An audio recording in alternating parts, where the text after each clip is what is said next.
안녕하십니까 애청자 여러분. 지난 시간에 이어서 오늘도 요엘서 2장 강의 10번째 시간을 갖습니다. 오늘도 심히 크고 두려운 환란, 이러한 제목을 가지고 말씀을 상고하고자 합니다. 요엘서 2장 5절 10절에서 이 말씀을 쭉 봅니다. 5절을 보면은 그들의 산꼭대기에서 뛰는 소리가 병고 소리와도 같고 불꽃이 초계를 사르는 소리와도 같으며 강한 군사가 항우를 벌이고 싸우는 것 같으니란 말씀을 합니다. 킹제임스 성경은 이렇게 말하고 있어요. 같은 5절이죠. 그들의 뛰는 것은 산꼭대기에서 나는 병거 소리 같고 지푸라기를 삼키는 불꽃 소리와도 같으며 강한 백성이 전열을 갖추고 싸우는 것 같으니란 말을 했어요. 이렇게 번역이 되어 있습니다. 이 말씀을 좀 부분적으로 설명한다면 좀 더 쉽게 참고가 되기를 바란다면, 이스라엘의 적군이 방위가 소홀한 산악지대를 택하여 쳐들어왔던 것을 가리키는 거예요. 그런데 이스라엘 백성들은 산악지대 방위를 소홀히 했던 것은 험하고 높은 산악지대요.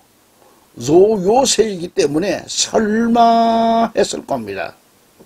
그러나 이것은 엄청난 착각이었죠.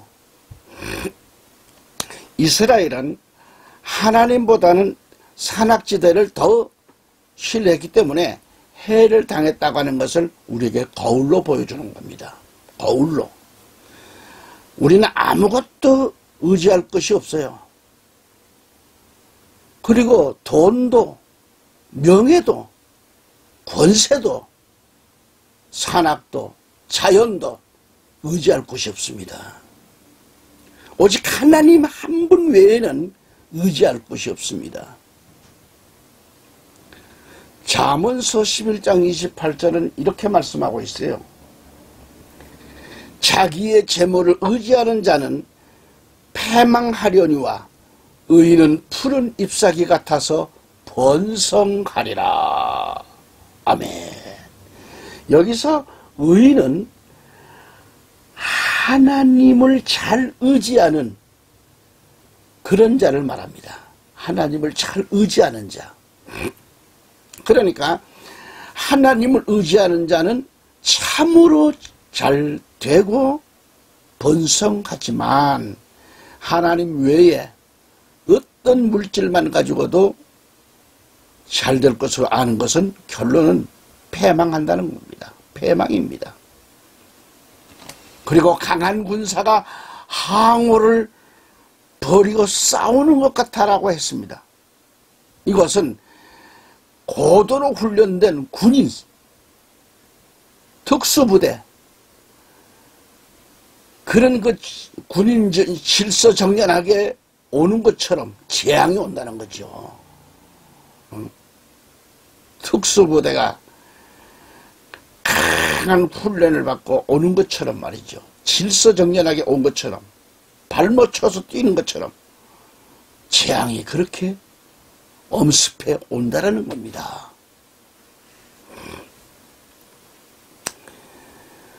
다시 말하면 6절에서 그 앞에서 만민이 송구하여 하며 무리의 낯빛이 하얘졌다 라고 했습니다. 이 말씀은 환난과 시련 속에서도 준비하고 예비하며 기다리던 자들이 갑자기 도적이 온 것 같이 복음이 증거되자 심히 피곤하고 곤비한 상태에 있다가 하나님께 송구해서 낯빛이 하얘졌다, 그런 얘기를 보는 거예요. 다시 말하면 오순절 성령 강림시에 모인 사람들이 저마다 철저히 회개하는 것과 같은 형상을 말하는 거예요.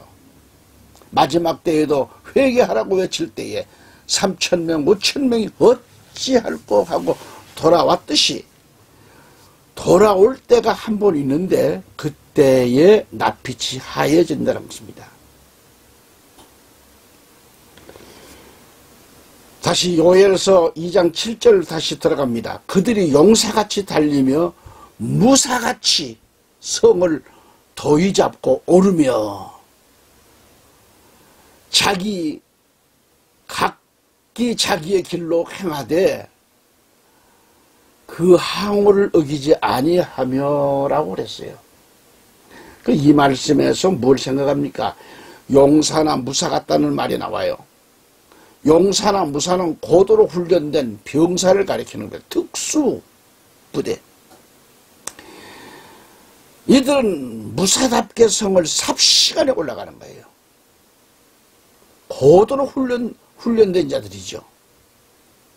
특히 높은 성을 쉽게 오를 수 있다는 것은 특공대와 같이 아주 민첩하고 신속하다는 겁니다.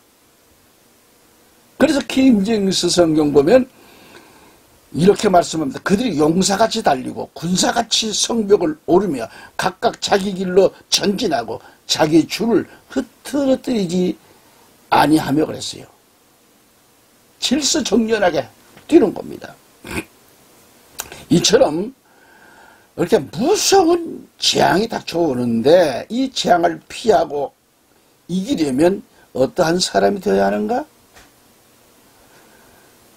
욥기서 34장 20절 말씀을 생각해 봅니다. 그들은 밤중 순식간에 죽나니 백성은 떨며 없어지고 세력이 있는 자도 사람의 손을 대지 않고 제함을 당하느니라 그랬어요. 제함을 당한다. 여기서는 아무리 세력이 강하고 큰 소리 친다고 해도 그러나 그때는 손도 쓸 수가 없는 거지요. 아무리 군사를 많이 가진 대통령이라 할지라도 장군이라고 할지라도 어떻게 막을 도리가 없습니다.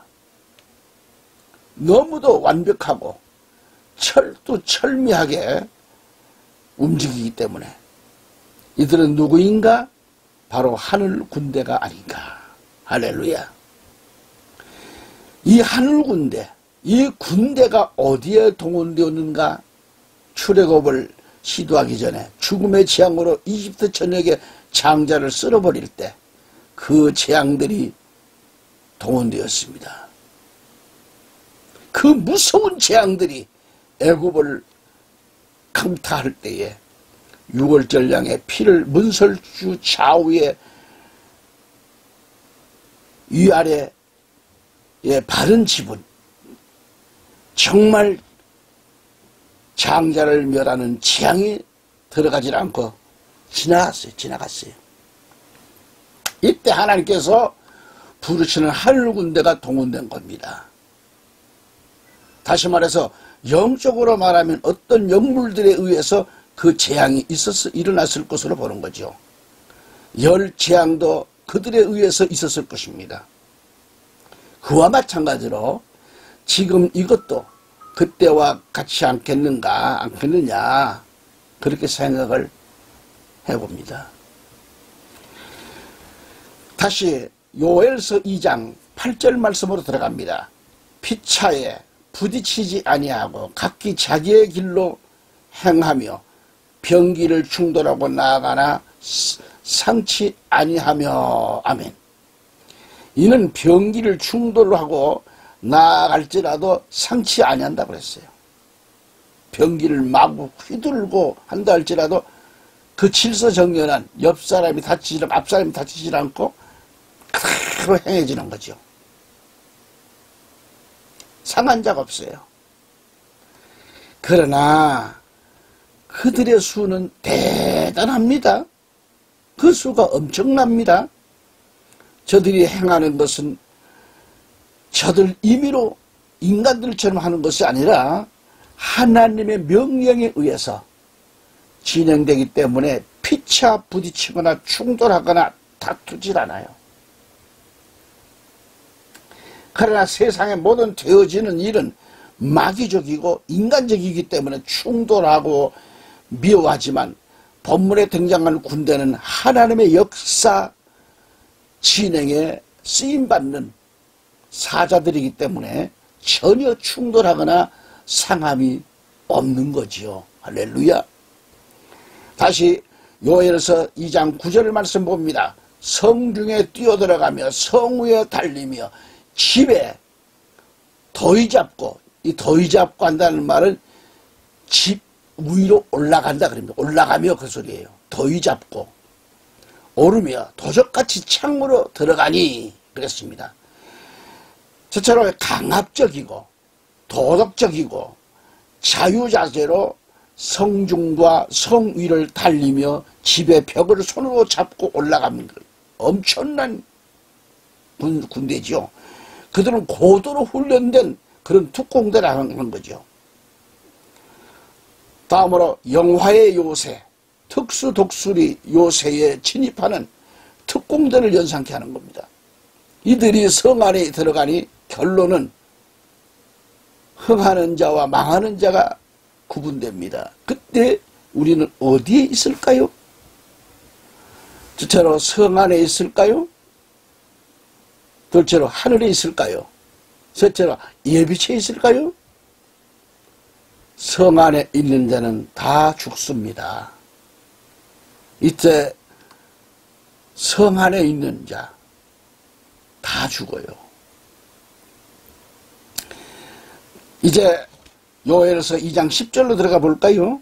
그 앞에서 땅이 진동해요. 진동하며 하늘이 떨며 1월 성신이 캄캄하며 별들이 빛을 거두도다 그래서 빛을 거둬요. 마지막 때는 우리의 믿음이 실제적인 걸 알아야 합니다. 모든 것들이 다 실제적이에요. 실제적으로 현실로 다 드러나는 겁니다. 이해를 돕는다면 은혜 시대에는 실제적인 것들이 미흡할 수도 있어요. 그 예가 우리에게 주신 귀한 교훈이 베드로를 생각할 수 있습니다. 베드로가 주는 그리스도의 살아계신 하나님의 아들이니이다 하는 자신의 신앙을 고백했잖아요. 또한 그는 내가 주님을 죽는 데까지 따라가겠다고 했잖아요. 그러나 이것은 실제로 그리 되지 못했잖아요. 그만 부끄러운 일을 하는 겁니다. 주님을 부인하고 돌아섰잖아요. 여러분, 이 육은 믿을 수가 없어요. 그러나 그때 주님은 베드로의 그 모습을 향하여 얼굴을 드셨습니다. 베드로도 그 순간 예수님의 얼굴을 보았잖아요. 바로 그때 뭐가 소리가 들려요? 꽃기어 하는 달기의 소리를 듣는 거죠. 그때가 새벽이었습니다. 베드로는 주님이 자신에게 말씀해 주셨던 그 말씀이 생각이 나서 뛰쳐나가요. 밖으로 뛰쳐나가가지고 얼마나 통곡하는지 모릅니다. 예수님은 그러한 베드로를 용서하셨습니다. 그리고 그에게 사명을 주었습니다. 결국 자기의 일을 성취한 거죠. 베드로가 그렇게 하기까지는 많은 그런 과정을 겪었던 거죠.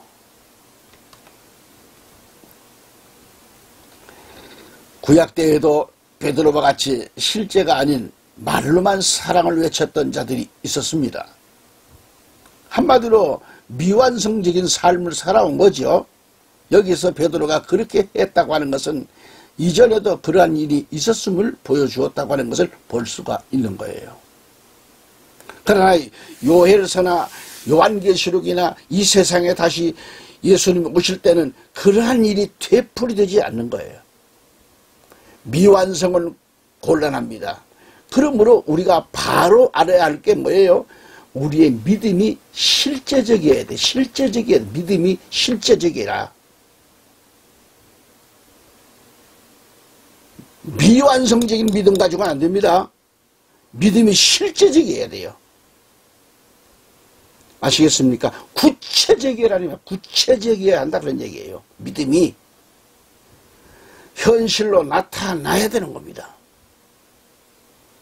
그래서 이 점을 행위가 아니냐 그렇게 주장하는 이도 있지만은, 그러나 이전에 믿는다고 할 때에 행위를 하지 않았기 때문에 그런 거예요. 야고보에서 말하기를 믿음과 함께 역사하사 그랬어요. 역사하사. 믿음과 함께 역사하사. 믿음과 행위는 떨어진 것이 아니죠. 구분된 것도 아닙니다. 함께 역사하는 거예요. 함께 역사하는 거예요. 이와 같이 마지막 때에는 말과 행동이 믿음 안에서 실행에 옮겨져야 되는 겁니다. 옮겨져야 돼요. 여러분, 입으로만 하고 지키지 아니하는 것들은 미완성적이지만은, 그러나 실제로 완성된 일을 해야 하는 거예요. 그리고 앞으로 모든 당할 일들은 실제입니다. 현실로 나타날 일들이라는 거예요. 현실로 되어질 일들입니다. 속히 될 일들입니다. 사건이란 말이에요. 사건.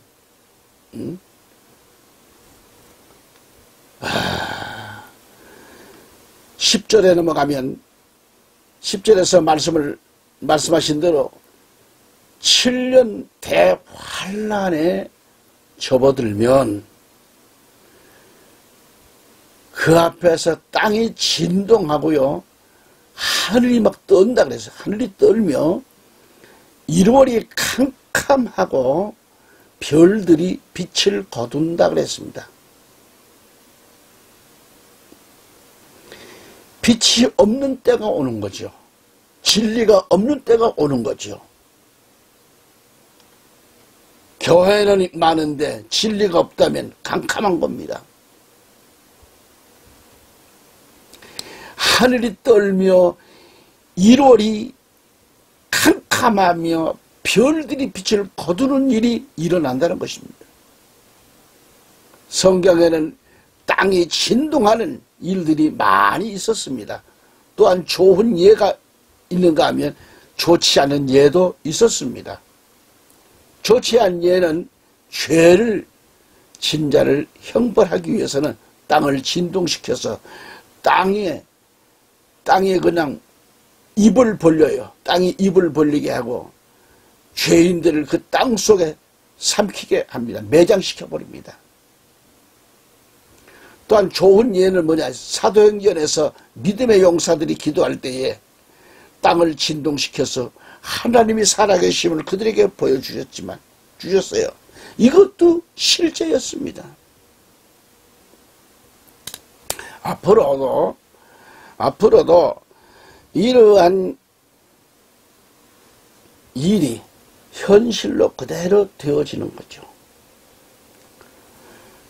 다시 본문 요엘서 2장 10절, 그 앞에서 땅이 진동하며 하늘이 떨며 1월이 캄캄하며 별들이 빛을 거두도다 그랬습니다. 이 말씀과 짝을 연결하면, 자, 에스겔서 32장 7절 8절 가서 보실까요? 자, 같이 한번 읽어보시죠. 내가 너를 불 끄듯 할 때에 하늘을 가리워 별로 어둡게 하며 해를 구름으로 가리우며 달로 빛을 발하지 못하게 할 것이며, 하늘의 모든 밝은 빛을 내가 내 위에서 어둡게 하여 어둠을 내 땅에 베풀리로다. 나 주 여호와의 말이로다 라고 했습니다. 오늘도 여기까지 말씀을 마칩니다. 할렐루야. 전국에서, 해외에서 이 방송을 구독해 주시고 애청해 주신 성도 여러분, 교민 여러분, 또 선교사 여러분, 진심으로 감사드립니다. 다음 시간 다시 뵐 때까지 강건하시기를 기원합니다. 마라나타.